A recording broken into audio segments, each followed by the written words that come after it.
The bank representative looked at me with wide eyes as I said the words I never thought I'd say: freeze all 3 accounts immediately. My hands weren't shaking anymore. After 30 years of being the family ATM, after being called out of touch and told to stay out of grown-up decisions, I'd finally had enough. And what happened next? Well, let's just say my children learned very quickly that mom wasn't as clueless as they thought. My name is Diane, and I'm coming to you from a place I never imagined I'd be, sitting in complete peace in my own home, finally living life on my own terms at 67 years old.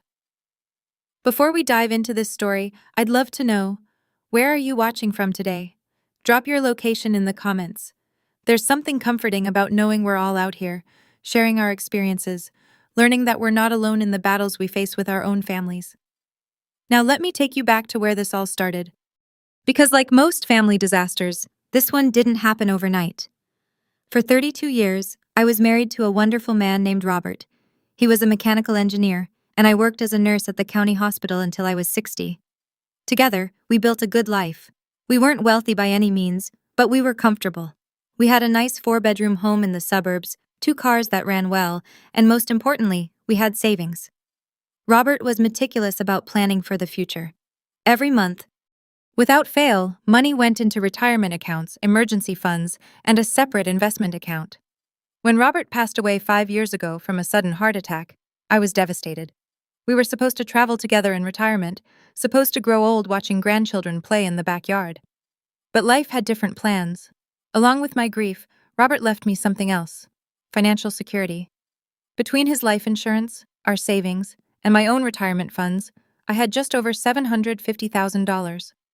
To some people, that might not sound like much, but to me, it represented decades of careful planning and sacrifice. It meant I could live comfortably for the rest of my life without worry. I have 3 children: Tom, who's 41, Lisa, who's 38, and Michael, who's 35. I love them more than anything in this world. I raised them to be independent, to work hard, to value family. And for years, I thought I'd done a decent job. Tom is a sales manager at a car dealership. He's always been charismatic. The kind of person who could sell ice to someone living in Alaska. Lisa works in marketing for a mid-sized company, though she's changed jobs 5 times in 10 years, always looking for something better. Michael is in tech, or at least that's what he tells people. He's had a series of startups that never quite took off, always convinced the next big idea is just around the corner. After Robert died, my children rallied around me. They helped me with the funeral arrangements, stayed with me during those first terrible weeks, called me every day. I was so grateful to have them, but somewhere along the way, that support started to shift into something else entirely. It started innocently enough about 6 months after Robert passed. Tom called me one evening, his voice tight with stress. "Mom, I'm in a bit of a bind. The dealership sales have been slow and my commission this month is going to be terrible. Jessica and I need to make the mortgage payment, and we're about $1,500 short. Could you help us out just this once?" Of course I helped. That's what mothers do. He was my son, and he promised to pay me back within 2 months. I transferred the money that same day. 2 weeks later, Lisa called. "Mom, you know that position I interviewed for? They want me, but it's in a different department and they can't start me for another month. I'm going to have a gap in my paycheck. Could you spot me $3,000 to cover my rent and bills? I'll pay you back as soon as the new position starts." Again, I helped. My children were struggling, and I had the means to ease their burden. Then Michael showed up at my door with elaborate plans for his new app idea. "Mom, this is it. This is the one that's going to make it big. I just need $50,000 for development and marketing. Think of it as an investment. When this takes off, I'll pay you back triple." $50,000. I hesitated on that one, but Michael showed me charts and projections, testimonials from beta users, a whole presentation. He was so passionate, so convinced, and I thought maybe this is how I could help him finally succeed. So, I wrote the check. That was 3 years ago. Tom never paid back the $1,500. Lisa's temporary loan turned into a regular monthly request. And Michael's app? It launched, got a few hundred downloads, and then disappeared into the void like all his other ventures. But the money kept flowing. Every month, someone needed something: car repairs, medical bills, credit card payments, a new laptop, dance classes for the grandkids, a small vacation to relieve stress, $500 here, $1,000 there. sometimes 5,000 at once. I kept a ledger. It's something Robert taught me. Always track your money. In 3 years, I'd given my children just over $280,000. The real problem wasn't the money, though. It was the attitude that came with it. I started to notice the change about a year ago. I'd make suggestions about budgeting, about cutting unnecessary expenses, about living within their means. The responses became increasingly dismissive. Mom, things are different now than when you were working. You don't understand how expensive everything is. That's old school thinking, Mom. You have to spend money to make money. We're not living in the 1980s anymore. The economy works differently. I bit my tongue. Maybe they were right. Maybe I was out of touch. After all, I'd been retired for 7 years. What did I know about the current job market or modern expenses? But then I started noticing other things.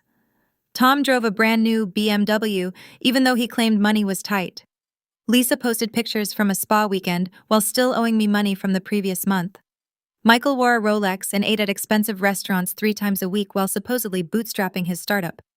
When I gently mentioned these observations, the responses became sharp. Mom, you need to let us live our lives. We're adults. We know what we're doing. Just because you and Dad lived like misers doesn't mean we have to. That last comment from Lisa stung. Robert and I hadn't lived like misers. We'd lived responsibly. We'd taken vacations, enjoyed nice dinners, bought quality things when we needed them, but we hadn't pretended to have money we didn't have. The incident that changed everything happened on a Saturday afternoon in late October. All 3 of my children came over for what I thought would be a nice family dinner. I'd spent all day making Robert's famous pot roast, homemade rolls, apple pie from scratch. The house smelled wonderful, and I was looking forward to an evening with my kids. Instead, they sat me down at my own dining room table for what they called a family meeting. Tom started, Mom, we've been talking and we're worried about you. My heart jumped. Worried? Why? I'm fine. The doctor says I'm healthy as a horse. It's not your health, Lisa interjected. It's your financial decisions. I blinked. My financial decisions? Michael pulled out a folder, an actual folder, like this was a business presentation. Mom, you're 67 years old, living alone in a 4-bedroom house that's way too big for you. Your property taxes are ridiculous. The maintenance costs are through the roof. You're hemorrhaging money on this place. This is my home, I said slowly. Your father and I bought this house 40 years ago. I raised you here. Exactly, Tom said. It's a family home, and you're here alone. It doesn't make sense financially. We think you should sell. The room suddenly felt very cold. Sell my home? Downsize to a nice apartment or a condo, Lisa said, using that fake sweet voice people use when they think they're being reasonable. Something modern, low maintenance. You could free up a lot of equity that you're just sitting on. Michael added, It's not doing anything for you. You could invest it, make it work for you. I felt my face flush. I'm perfectly comfortable managing my own finances, thank you, and I happen to like my home. Mom, that's exactly the attitude we're talking about, Tom said, leaning forward. You're stuck in old ways of thinking. The financial landscape has changed dramatically. There are opportunities now that didn't exist when you and Dad were building your retirement. What kind of opportunities? I asked, though I was beginning to understand where this was heading. Michael's eyes lit up. I'm glad you asked. I've been talking to some people, serious investors, about a new venture. It's in the cryptocurrency space, but with a real-world application that— No, I said firmly. I'm not investing in cryptocurrency. See, this is the problem, Lisa said, actually rolling her eyes at me. You hear cryptocurrency? And you immediately shut down because you don't understand it. Mom, people are making millions in this space. People are also losing millions, I countered. That's because they don't what they're doing, Michael said. But I've been studying this for 2 years. I know the right moves to make. With a significant investment, say 100,000, we could turn that into $1 million in 18 months. No. Mom, I said no, Michael. I've already given you $50,000 that I never saw again. I'm not giving you another 100,000 to gamble with. The room went silent. Tom and Lisa exchanged glances. Mom, Tom said carefully, you need to understand that we're not asking you to give us anything. We're trying to help you make smart decisions with your money before you make mistakes that could jeopardize your future. Something about the way he said that made my stomach turn. What are you talking about? You're getting older, Lisa said. People your age sometimes make poor financial decisions. They fall for scams, or they're not as sharp as they used to be. We're just looking out for you. Are you suggesting I'm senile? My voice came out sharper than I intended. Of course not, Tom said quickly. But Mom, you have to admit you're not exactly a financial expert. You were a nurse. Dad handled all the investments when he was alive. Now you're trying to manage everything alone, and frankly, we're concerned you might not be making the best choices. The best choices? I repeated slowly. Like giving away nearly $300,000 to my children in 3 years? Michael actually laughed. Mom, that's called helping your family. That's called being a parent. Did you ever think that maybe we needed that money? That we were struggling? Struggling while driving new BMWs and taking spa vacations? Here we go again, Lisa muttered. Mom, you need to stop keeping track of every dollar we spend. It's controlling and unhealthy. I keep track because I'm the one providing those dollars, I said, feeling my blood pressure rising. And none of you have paid me back a single cent. Because we're family, Tom said, as if that explained everything. Families help each other. You're supposed to help us. That's what parents do. And what do children do? I asked quietly. The question hung in the air for a moment. Then Michael leaned back in his chair and said the words that would change everything. Mom, we're adults now. These are grown-up decisions, and honestly, you need to stay out of them. We know what we're doing with our lives and our finances. What we need from you is support, not judgment, and certainly not lectures about responsibility from someone who doesn't understand how the modern world works. Stay out of grown-up decisions, I repeated, feeling something cold and hard forming in my chest. Exactly, Lisa said, apparently missing the danger in my tone. We love you, Mom. We really do.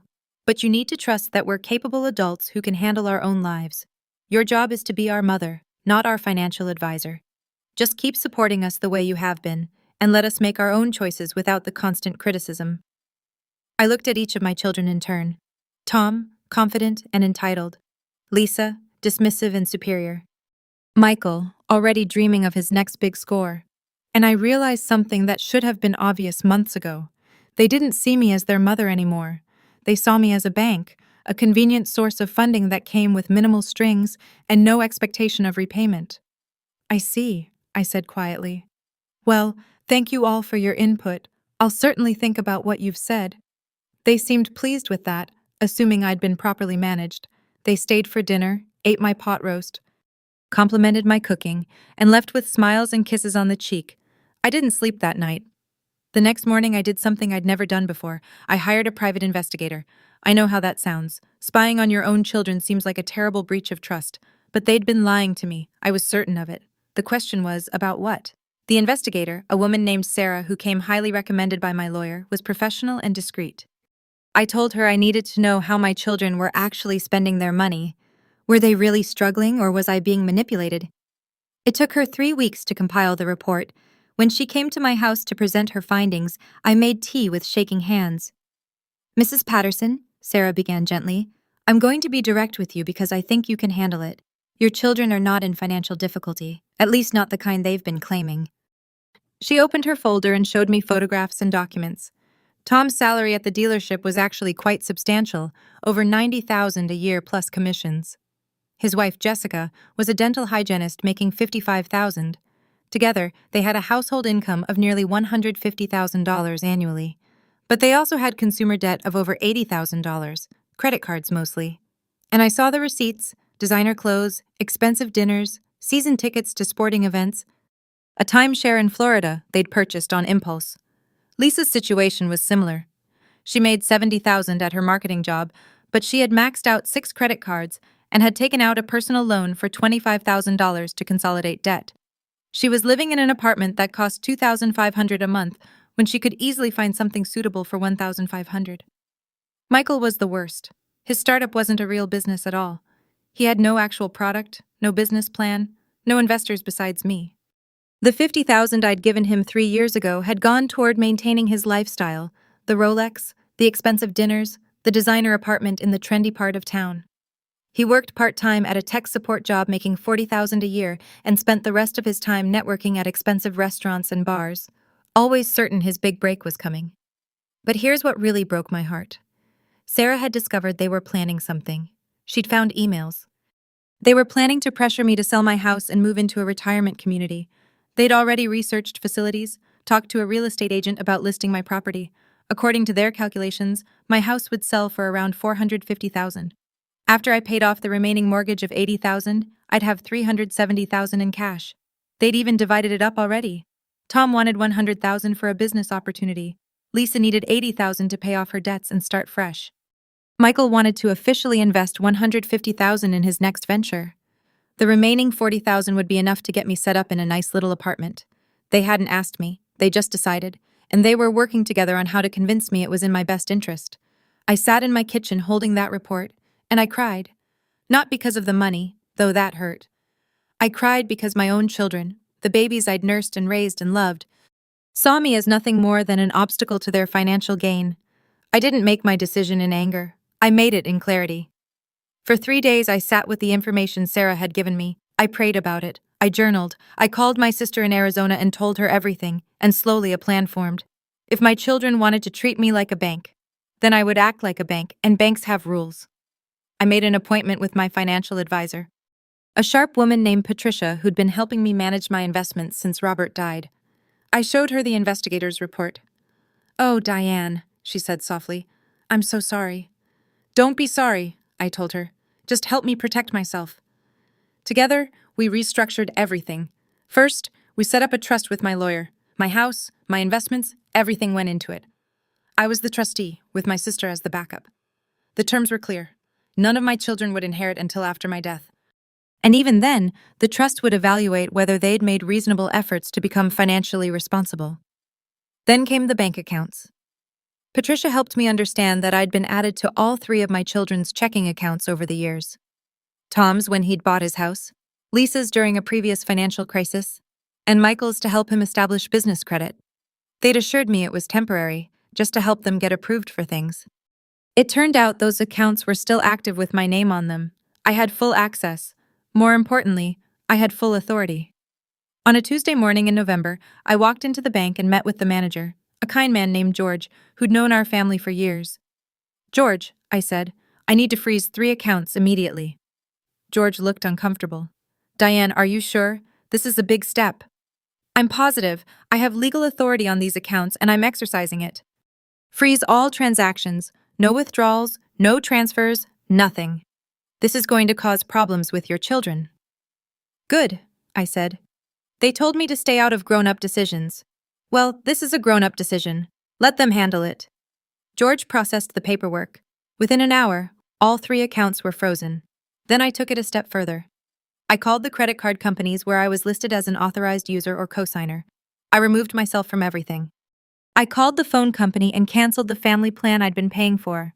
I called the insurance company and removed them from my auto insurance policy that had been giving them a family discount. I systematically cut off every financial connection that gave them access to my money or resources. Then I went home and waited. I didn't have to wait long. My phone started ringing at 2:47 p.m. Tom. I didn't answer. Then Lisa at 3:15. Then Michael at 3:30. Then all 3 of them calling over and over. I let it go to voicemail. Tom's message. "Mom, there's something wrong with my bank account. My card got declined at lunch. Can you call me back?" Lisa's message. "Mom, I tried to pay my electric bill and the payment wouldn't go through. There must be a mistake. Call me." Michael's message. "Mom, what the hell? My account is frozen. This is seriously messing up my day. Fix this." I didn't call any of them back that night. The next morning, Tom showed up at my door at 7:30 a.m. I was already awake, having my coffee in the sunroom. I opened the door and looked at him calmly. "Mom, what's going on? My bank account is frozen. Jessica couldn't pay for groceries yesterday. We had to borrow money from her mother." "How embarrassing for you," I said. He stared at me. "What?" I said, "How embarrassing that must have been for you having to ask someone else for money. What did you tell Jessica's mother? That you make $150,000 a year but couldn't buy groceries?" Tom's face reddened. "How do you know, Mom? That's private financial information." "Is it? Because my financial information didn't seem very private when the 3 of you held a family meeting to discuss selling my house without my consent." The color drained from his face. "Who told you? We were just talking. We haven't done anything." "You divided up the proceeds," I said quietly. "You already decided how to spend my money. The money from my home, the home where I raised you. Mom, we were just exploring options. Did you ask me about these options? We were going to. When? Before or after you listed my house? He stammered, unable to respond. Let me be very clear, Tom. You told me to stay out of grown-up decisions. So I'm making a grown-up decision. I've removed myself from all your accounts. I've canceled all services I was paying for on your behalf. From this moment forward, you're on your own. You can't do this. I absolutely can, and I have. You're an adult making adult decisions, remember? So make them without my money. Mom, you're being irrational. Am I? Let me tell you what's irrational, Tom. It's irrational to make nearly $150,000 a year and still need money from your elderly mother. It's irrational to buy season tickets and designer clothes while claiming you can't make your mortgage. It's irrational to treat your mother like an ATM machine and then act shocked when the ATM stops working. I can explain the debt. I don't want explanations. I want you to leave. Mom, please. Leave, now, and tell your brother and sister they're not welcome here either until they can treat me with respect. Tom stood there for a moment longer, looking like I'd slapped him. Then he turned and left without another word. The next week was brutal. All three of them called constantly. They showed up at my door. They sent me text messages that ranged from apologetic to angry to manipulative. Lisa came by crying, claiming she was going to lose her apartment. I later found out from Sarah, my investigator, that she'd actually asked her landlord for an extension and gotten it. But she wanted me to think she was facing homelessness. Michael came by with a different approach. He was furious. He stood on my porch and yelled about how I was ruining his life, destroying his opportunities, sabotaging his future. He called me selfish and vindictive. He said I'd never supported his dreams.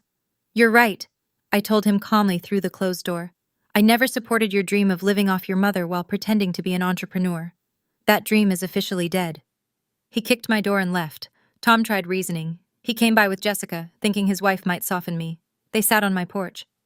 I wouldn't let them in and told me they understood I was upset, but I was being extreme. They promised to pay me back every cent starting next month. They had a plan. They'd cut back on expenses. They'd be more responsible. Do you think I'm stupid? I asked them. You've had 3 years to cut back on expenses. You've had 3 years to pay me back. You never intended to do either. You intended to keep taking until I had nothing left. That's not true, Jessica protested. Tom, tell her that's not true. But Tom couldn't look me in the eye. They left. The worst part was the messages from my grandchildren. Tom and Lisa had clearly coached them. My 10-year-old grandson sent me a drawing with, "I miss you, Grandma," written on it. Lisa's daughter left me a voicemail saying she didn't understand why Grandma was mad at Mommy. That almost broke me. But I called my sister and she reminded me, "Diane, you're not punishing your grandchildren. You're teaching your children that actions have consequences. If Tom and Lisa have to explain to their kids why they can't afford something, that's on them, not you." She was right. 2 weeks into the freeze, something interesting happened. I got a call from Jessica's mother, Karen, who I'd always gotten along with nicely. "Diane," she said, "I think we need to talk. Tom and Jessica came to us asking for a $20,000 loan. They made it sound like you'd cut them off completely without reason, like you were being irrational and cruel, but I know you and I know there's more to this story." I invited her over for coffee. I showed her everything. The ledger of money I'd loaned, the investigator's report, the emails about selling my house. Karen's face went through a series of expressions: shock, anger, disgust. That son of a... She caught herself. "Diane, I had no idea. Tom made it sound like you'd lost your mind." "Maybe I have," I said tiredly. "Maybe I'm being too harsh." "Too harsh?" Karen shook her head firmly. "Honey, you're not being harsh enough. When Tom and Jessica came to us begging for money, you know what they said? They said they needed it for a down payment on a rental property. An investment opportunity they couldn't miss. They weren't even honest about being in debt." My stomach turned. Karen continued. "I'm calling Jessica right now. She's going to hear exactly what I think of this situation. And Diane, don't you dare feel guilty. Those three need to grow up, and if it takes losing access to your money to do it, so be it." After Karen left, I sat in my kitchen feeling something I hadn't felt in weeks. Validated. I wasn't crazy. I wasn't cruel. I was simply refusing to be used anymore. 3 weeks after I froze the accounts, all 3 of my children showed up together. I saw them through the window standing on my porch, clearly having coordinated this ambush. I almost didn't open the door, but I realized we needed to have this conversation eventually. I let them in, but didn't offer them seats. Mom, Tom started, clearly elected as the spokesperson. We need to talk about this situation. What situation? I asked coolly. You know what situation. You've frozen our accounts, canceled our phone service, removed yourself from our insurance. You've cut us off completely. I've stopped enabling you, I corrected. There's a difference. We're your children, Lisa burst out. How can you do this to us? How could you do this to me? I countered. How could you take nearly $300,000 from me and never pay back a cent? How could you plan to force me to sell my home so you could split the proceeds? How could you look me in the eye and claim to be struggling while spending money on luxuries? You had a private investigator follow us? Michael was incredulous. That's a massive invasion of privacy. You plan to sell my house without my knowledge. My voice rose for the first time. You don't get to talk to me about privacy. We weren't actually going to do it without talking to you first, Tom said weakly. Really? Because those emails said otherwise. They said you were working on the best approach to convince me, the best way to overcome my resistance. You treated me like an obstacle, Tom. All of you did. Silence fell over the room. Finally, Lisa spoke, her voice small. We didn't mean it like that. Then how did you mean it? No answer. Let me tell you what's going to happen, I said, my voice steady now. I will not give any of you another cent. Not a loan, not a gift, nothing. You will not inherit my house. I've set up a trust that evaluates financial responsibility before distributing assets. If you want anything from me when I'm gone, you'll need to prove you can manage your own finances first. You can't be serious, Michael said. I'm completely serious. Additionally, until each of you can prove you've taken financial responsibility seriously, and I mean actually seriously, not just promising to do better, I don't want a relationship with you. You're choosing money over your own children? Lisa's voice broke. No, I said firmly. You chose money over your mother. You saw me as a source of funding, not as a person. You told me to stay out of grown-up decisions while refusing to make responsible decisions yourselves. You wanted me to trust you while you planned to betray that trust. Mom, we made mistakes, Tom said, but completely cutting us off. I'm not cutting you off. I'm offering you something better than money. I'm offering you the opportunity to stand on your own 2 feet, to learn to budget, to sacrifice, to work hard for what you want. The lessons your father and I tried to teach you, but that you never had to learn because I kept bailing you out. This is punishment, Michael said bitterly. No, I replied. Punishment would be reporting the fraud Lisa committed when she told me she needed money for medical bills, but spent it on a vacation. Punishment would be telling all your friends and colleagues exactly how financially irresponsible you've been. This isn't punishment. This is me finally treating you like the adults you claim to be.